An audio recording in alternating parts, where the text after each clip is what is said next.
C'est la première des 3 rencontres qu'on a décidé d'organiser à l'occasion de 60 ans du traité de Rome qui a marqué un peu le coup d'envoi de la construction européenne. Toutes ces 3 rencontres ont été organisées en collaboration avec Sciences Po. C'est là toujours dans l'idée que l'Institut culturel italien doit collaborer avec les institutions culturelles françaises. L'occasion, bien sûr, c'est de réfléchir en vue du 60e anniversaire des traités de Rome. Et l'occasion de réflexion, ça va être aussi un approfondissement et un encouragement. Approfondissement parce que quand on voit les racines d'une grande construction, on peut comprendre mieux quelles sont les problématiques qui au fur et à mesure sont développées et quelles sont les solutions pour mettre à jour la configuration. On a un pays, comme on le verra tout à l'heure, l'Italie, qui a été très pro-européen pendant très longtemps. La France a un rapport beaucoup plus compliqué à la construction européenne, Sylvain Kahn le rappellera. Mais ce qui est frappant aujourd'hui, c'est que, quand on regarde les enquêtes d'opinion, les Italiens sont plus eurosceptiques que les Français. Donc il y a eu un renversement de situation absolument considérable. On peut parler d'une initiative, d'une vraie initiative, du début d'une initiative diplomatique italienne après les élections de 1948. Le ministre des Affaires extérieures, c'était Carlo Sforza. Carlo Sforza, c'était un vieux diplomate, un républicain, un vieux antifasciste qui avait passé en exil aux États-Unis, et puis il était retourné. Il a cherché tout de suite le premier rapport en Europe avec la France. Mais le problème entre 1948 et 1949, ça n'était pas l'Europe, mais ça a été l'entrée dans l'OTAN. Ça a été... Et aussi là, c'était parce que l'Italie n'était pas prévue dans l'alliance dans l'OTAN. Ce sont été les Français qui ont beaucoup poussé pour faire entrer l'Italie, parce qu'ils voulaient couvrir aussi le front de la Méditerranée. Mais l'occasion décisive, puis, c'est la CECA, la Confédération économique du carbone et de l'acier. Tout de suite après, puis c'est l'autre grande occasion dans laquelle l'Italie, c'est peut-être l'unique fois qu'il a eu dans l'histoire de la communauté européenne, de la construction européenne, il a eu réellement un rôle central, ça a été pour la CED, pour la Confédération européenne de la défense. Avec la fin de la CED, ça tombe la prospective, une prospective fédéraliste de l'Europe. La route qu'on prend, c'est de nouveau celle inspirée par Jean Monnet, parce que c'est Jean Monnet, qu'il y a le comité Monnet, etc. C'est celle de procéder bout après bout et de passer donc à travers un accord sur le marché, sur l'unification du marché. C'est comme ça qu'on arrive au traité de Rome, et puis le traité de Rome commence toujours tout de suite à avoir des problèmes, mais on va les voir après. On n'a pas évoqué le nom d'Altiero Spinelli, mais qui évidemment a joué aussi un rôle du point de vue justement de la conception fédérale de l'Europe. Rappelons... Beaucoup moins de ce qu'on dit. Mais ça, c'est la vérité. Mais quand même, c'est vrai, symboliquement, c'est comme ça. Et rappelons aussi qu'à l'époque, et les socialistes et les communistes sont contre. Ils critiquent tout à fait la construction européenne.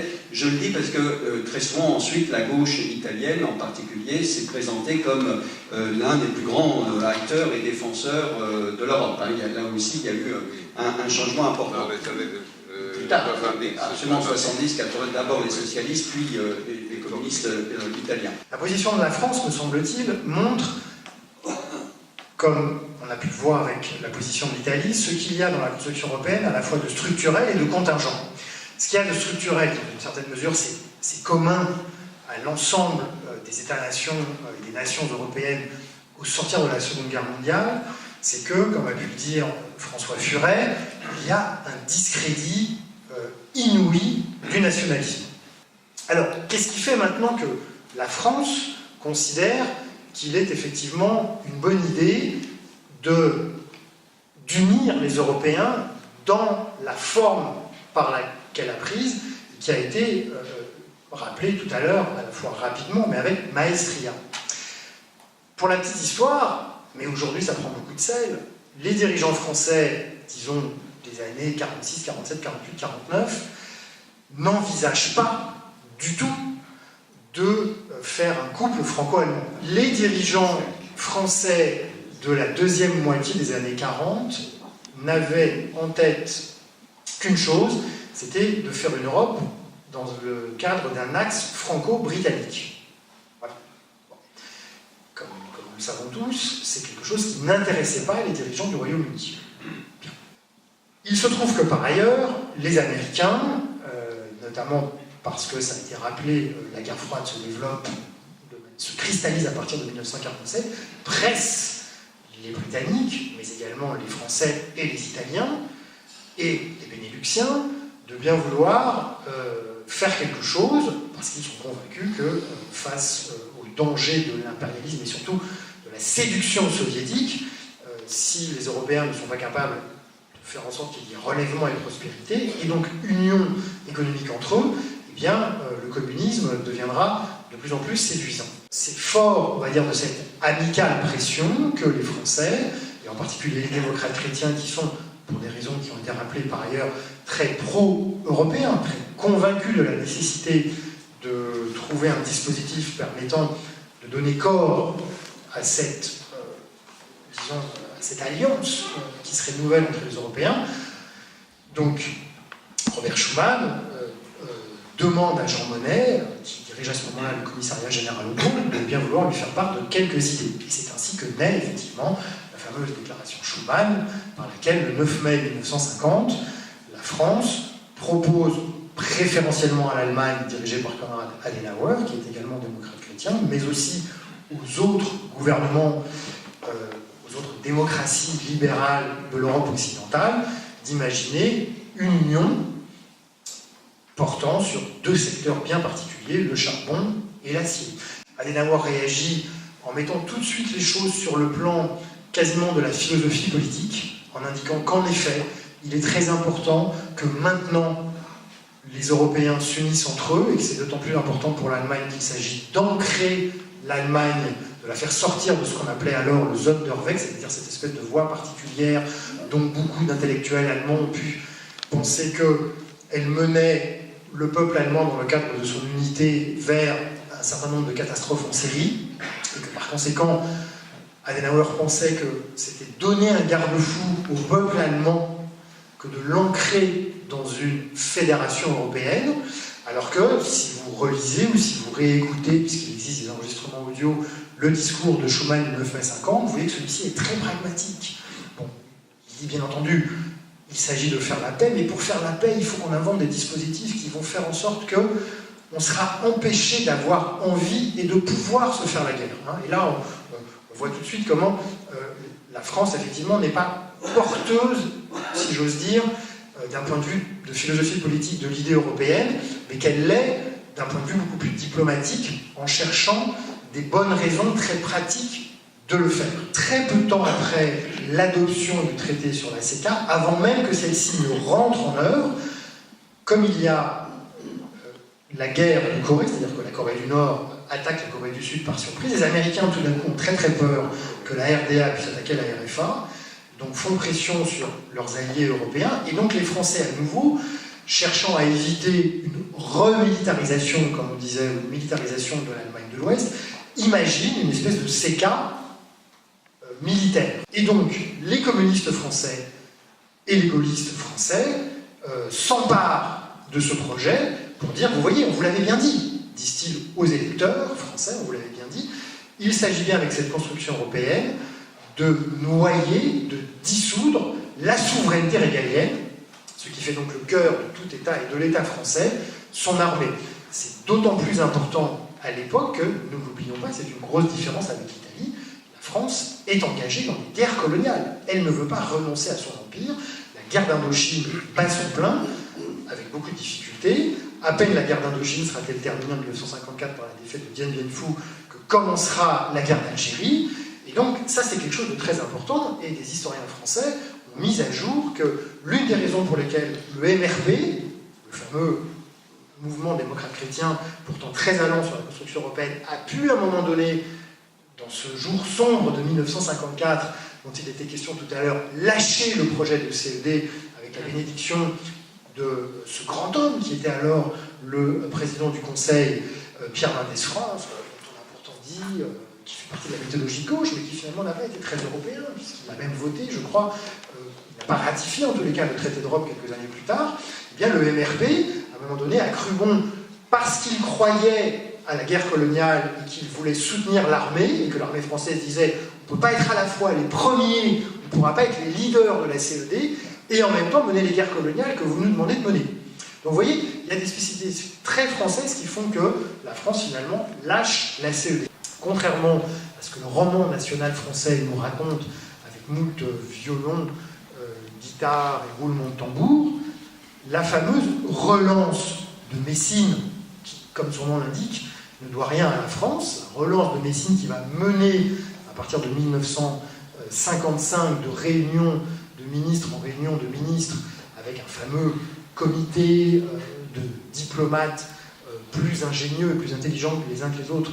Ce comité sera dirigé par Paul-Henri Spaak, qui est un grand ministre des Affaires étrangères belge.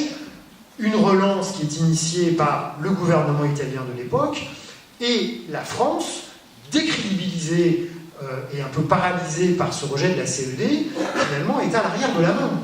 Et c'est l'Italie et les trois ministres des Affaires étrangères du Benelux qui sont à l'origine de ce qu'on appelait la relance de Messine, et qui va déboucher sur le traité de Rome. Est-ce que Pierrot, tu pourrais nous dire justement peut-être un mot sur le traité de Rome, puisque justement on va célébrer ce 60e anniversaire. La Commission propose les directives qu'il faut prendre, les normatives qu'il faut appliquer à la construction du marché unique.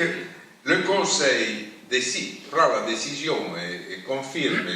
La première mise en discussion de ce schéma vient tout de suite par le général de Gaulle. Nous sommes dans le 1961, 62, 63. L'idée de Gaulle a une centralité dans toute cette histoire, une grande centralité, parce que de Gaulle, en première, l'Europe des patries, c'était l'idée de faire, de poser entre l'Union soviétique et les États-Unis un nouveau sujet de politique internationale qui avait une base économique, etc. Ça, il y avait... À la base de ça, il a posé l'axe qui est resté, franco-allemand. Et puis, son modèle, ce n'était pas le modèle de Jean Monnet, et il y a le plan Fouché, que c'était un modèle confédéral d'Europe, pas fédéral, mais confédéral. La position de Gaulle ne passe pas parce que les Allemands, Adenauer, il avait commencé les entretiens entre De Gaulle et Adenauer, il était très attentif, mais aussi la pression américaine, parce que les Américains voyaient dans ce projet un changement. Le problème posé de De Gaulle, c'est un problème qui reste aussi maintenant, parce que, en effet, nous, dans l'arc d'une cinquantaine d'années, on a vu puis croître le rôle de la Commission et de l'exécutif, et maintenant on voit qu'il est tout à fait tombé, et il remonte le rôle. Là, ça, c'est un point très important dans cette histoire aussi. Il donne la dimension de ce qu'elle est maintenant la crise des institutions. Déjà dans l'intervention de Pierrot, on a vu un peu, dans son intervention qui a couvert une longue période, un peu les problèmes qui se posent à l'Europe. Quels sont pour toi les autres problèmes qui expliquent la situation dans laquelle on est? La crise, elle est là, pourquoi? Parce que vous avez la combinaison totalement inédite dans la construction européenne, dans son histoire, d'une crise qui est d'abord démocratique, qui est ensuite économique, et qui est enfin géopolitique. Bon, alors comme il me reste 1 minute 30, je peux simplement vous dire que la crise démocratique, elle commence en 2005, précisément avec le rejet par référendum en France et en Hollande, deux des pays fondateurs du projet de traité constitutionnel européen, et que à ce moment-là, ce qui, on pourrait dire, explose à la figure des dirigeants européens, mais quand je dis les dirigeants européens, c'est pas uniquement les ministres, hein, c'est l'ensemble des acteurs qui sont un peu des leaders d'opinion, que ce soit les syndicalistes, que ce soit le patronat, que ce soit les partis politiques, que ce soit les militants des partis politiques qui soutenaient ce traité. Ce qui à ce moment-là devient un gros problème, c'est comme l'avait dit un certain nombre de nos collègues politistes, en particulier depuis la fin des années 90, c'est le déficit démocratique. Et vous voyez, c'est compliqué cette affaire, parce que le déficit démocratique, l'ensemble des diplomates, et en particulier les ministres des Affaires étrangères, en avaient pris conscience depuis l'année 2000, et précisément, le traité constitutionnel européen avait été mis en place selon une procédure totalement inédite en Europe, qui n'était pas une fameuse conférence intergouvernementale, c'est-à-dire le travail des différents ministères des Affaires étrangères aboutissant à réformer les traités, mais une espèce de convention à l'américaine, très démocratique, avec des représentants du Parlement européen, des représentants des parlements nationaux, des représentants de la société civile. Donc ce qui fait qu'on est vraiment en crise et en véritable déficit démocratique, c'est que ce traité qui a été rejeté démocratiquement par deux référendums, eh bien, aucun traité européen n'avait été élaboré de manière aussi transparente et aussi démocratique. Et de cela, on n'en est toujours pas sorti. C'est-à-dire qu'on bute aujourd'hui sur un problème, si vous voulez, qui est que, quand bien même l'Union européenne s'est démocratisée, hein, tu rappelais, Pierrot, tout à l'heure qu'en 1979, le Parlement européen était élu au suffrage universel, mais depuis, tu l'as rappelé aussi, ses pouvoirs n'ont cessé d'augmenter. D'accord ? Et pourtant, les gens ne se déplacent pas plus, ils se déplacent plutôt moins. Le traité constitutionnel européen a vraiment été élaboré selon un processus qu'on pourrait qualifier tout à fait de démocratique au sens des démocraties libérales. Hein, bon, d'accord, c'est pas de la démocratie directe, mais la démocratie directe, on pourrait en parler longuement, est à certains égards dangereuse pour la démocratie. Hein, en tout cas, ça fait débat chez nos collègues politistes. Bien, eh bien, effectivement, c'est un vrai problème, qui est quasiment un problème existentiel et philosophique, c'est-à-dire qu'on croit qu'on devient plus démocratique, et pourtant, l'Union européenne continue d'être contestée par une partie plus ou moins importante de la population, actuellement assez important, le parti 5 étoiles en Italie, le Front National en France, le parti de Geert Wilders en Hollande, pour ne citer que ces trois-là, contestent à l'Union européenne le fait qu'elle est démocratique. Bien, crise géopolitique, on l'a constaté, puisque depuis l'intervention en Libye, où on a joué un coup pas très fair-play aux Russes, les Russes ont décidé, l'administration Poutine, qu'il convenait de considérer l'Union européenne comme des partenaires non fiables et avec qui il fallait instaurer un rapport de force. Et puis entre-temps, la crise économique, je n'ai pas besoin de la rappeler, qui a eu pour conséquence, si on va très vite, de raviver des fractures quasiment territoriales et sociales au sein de l'Europe. Parce que ce que la crise économique a révélé, c'est que certains États avaient réussi, dans le cadre de l'euro, puis dans le cadre de la réponse à la crise, à s'en sortir. Il y a très clairement une Europe où il n'y a plus de chômage, et puis il y a très clairement une Europe où il y a beaucoup de chômage.